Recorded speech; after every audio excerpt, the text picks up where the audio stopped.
नमस्कार दोस्तों, स्वागत है आपका हमारे चैनल केसिंग एजुकेशन में। दोस्तों, ये जो महोदय आपको दिख रहे हैं स्क्रीन पर, ये हैं नानी पालकीवाला। आप में से बहुत सारे लोगों ने ना तो इनको देखा होगा, शायद नाम भी सुना हो या ना सुना हो।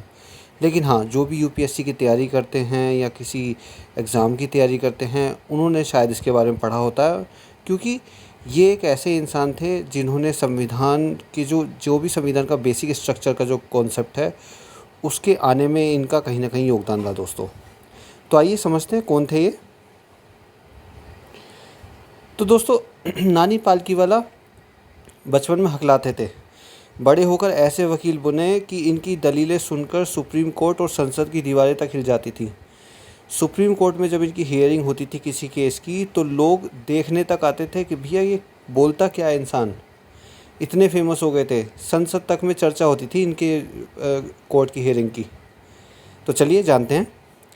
नाना भोय नानी अर्देशिर पालकीवाला का नाम आज की पीढ़ी ने शायद ही सुना हो, लेकिन एक ज़माना जब इन्हें सुनने के लिए आम से आम लोग भी कोर्ट रूम में जमा हो जाया करते थे। नानी पालकीवाला एक मशहूर भारतीय वकील थे जिन्होंने संविधान में आम नागरिकों के मौलिक अधिकारों की न सिर्फ चर्चा की, बल्कि उन्हें बचाए रखने में भी अहम योगदान दिया। कैसे, देखते हैं। 26 जनवरी 1920 को बॉम्बे, आज की मुंबई में जन्म हुआ था इनका। सरकार के खिलाफ कई मुकदमे लड़े। पालकीवाला ये थे, क्या थे, बजट के स्पेशलिस्ट थे, इकोनॉमिस्ट भी थे ये। तो बजट समझने के लिए लोग इनके इर्द गिर्द इकट्ठा हो जाया करते थे।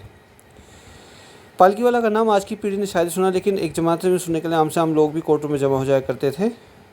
इनका जो जन्म है 16 जनवरी 1920 को बॉम्बे में एक पारसी परिवार में हुआ था। पढ़ाई में दिलचस्पी रखने वाले पालकीवाला युवावस्था में हकलाते थे। तब शायद ही किसी ने सोचा होगा कि हकलाने वाला बच्चा एक दिन महान वकील बनेगा और ऐसी दलीलें पेश करेगा कि सुप्रीम कोर्ट से लेकर संसद तक की दीवारें हिल जाएंगी। उनके मुकदमे सुनने के लिए दोस्तों कोर्ट रूम भर जाता था। पालकीवाला ने सेंट जेवियर्स कॉलेज में इंग्लिश से मास्टर्स की, लेकिन इनके बाद उन्हें लेक्चर की नौकरी नहीं मिली, तो उन्होंने बॉम्बे के गवर्नमेंट लॉ कॉलेज में कानून की पढ़ाई के लिए आवेदन किया। अपनी डिग्री पूरी होने के बाद वह 1946 में बार काउंसिल में शामिल हो गए। उन्होंने प्रसिद्ध जमशेदजी बेहराम जी कंगा के साथ काम करना शुरू किया और बतौर असिस्टेंट उनका पहला केस नूरसवान जी बलसारा बनाम स्टेट ऑफ बॉम्बे था, जिसमें बॉम्बे शराबबंदी कानून को चुनौती दी गई थी। साल 1950 तक उन्होंने खुद के मुकदमों की पैरवी करनी शुरू कर दी थी। पालकीवाला हमेशा लोगों के हितों के लिए मुकदमे लड़ते थे। उनका लक्ष्य संविधान और लोगों के हितों की या अधिकारों की रक्षा करना रहा। सरकार के खिलाफ जाने से नहीं चुके दोस्तों। सरकार की उनकी डायरेक्ट, सोचिए कि डायरेक्ट टक्कर होती थी कोर्ट में, और जब भी ये और सरकार सामने आए तो समझ लो कि पालकीवाला ज़्यादातर केसेस में जीते और सरकार को मजबूर होने के कारण फिर संविधान में चेंज करना पड़ता था। मतलब इस तरह की रस्साकशी चलती थी। सोचो, एक तरफ पूरी सरकार थी, और ये सरकार उस समय की सरकार थी, ये इंदिरा गांधी के टाइम की बहुमत की सरकार थी दोस्तों। सोचो कि बहुमत की सरकार के सामने खड़े होना और उनको बराबर की टक्कर देना, सिर्फ एक इंसान। आप सोचिए कि किस तरह की रस्साकशी का टाइम था। कई मुकदमों में पालकीवाला ने सरकार की खिलाफत की और आम लोगों के अधिकारों की रक्षा की। उनमें मुकदमे में हारने के बाद सरकार के पास संशोधन करने के अलावा कोई विकल्प नहीं रह जाता था।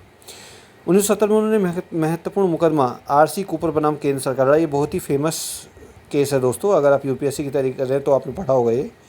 इसमें इंदिरा गांधी सरकार द्वारा बैंकों के राष्ट्रीयकरण को चुनौती दी गई थी। नानी पालकीवाला ने इंदिरा गांधी द्वारा पारित बिल के खिलाफ पैरवी की और जीत गए। कोर्ट में हारने के बाद सरकार के पास क्या ऑप्शन रहा? संविधान में संशोधन, तो उन्होंने कर दिया। नानी पालकीवाला के लिए केशवानंद भारती बनाम केरल सरकार मुकदमा शायद उनकी ज़िंदगी का सबसे महत्वपूर्ण मुकदमा था। ये वैसे भी अगर आप यूपीएससी की तैयारी कर रहे हैं या किसी स्टेट पीसी की तैयारी कर रहे हैं, तो ये केस पढ़े बिना आपकी तैयारी पूरी हो नहीं सकती दोस्तों, क्योंकि ये बेसिक है कॉन्स्टिट्यूशन का। इसे भारतीय संविधान की रूह को अक्षुण्ण रखने वाला सबसे महान मामला कहा जाता है। इस मुकदमे को पालकीवाला ने सरकार संविधान में बदलाव कर सकती है, पर इसकी आत्मा के साथ कोई छेड़छाड़ नहीं की जा सकती कि आधारशिला पर लड़ा। जो basic structure of the constitution का जो कॉन्सेप्ट है, वो इसी केस में निकल के आया था दोस्तों। बजट विशेषज्ञ थे पालकीवाला। लोग न सिर्फ उनके मुकदमों की दलील या बहस सुनते थे, बल्कि लोग बजट भी पालकीवाला से सुनना पसंद करते थे। अक्सर कहा जाता था कि बजट पर दो ही भाषण सुने जाने चाहिए, एक तो वित्त मंत्री का पेश करते हुए, दूसरा नानी पालकीवाला का उसकी व्याख्या करते हुए। इनकी व्याख्या इतनी ज़्यादा प्रसिद्ध हो जाती थी, लोग इसे इतने चाव से सुनते थे कि स्टेडियम बुक किए जाते थे दोस्तों। आप समझ सकते हैं किस तरह की प्रसिद्धि होगी इस इंसान की। अमेरिका में दिया यादगार भाषण।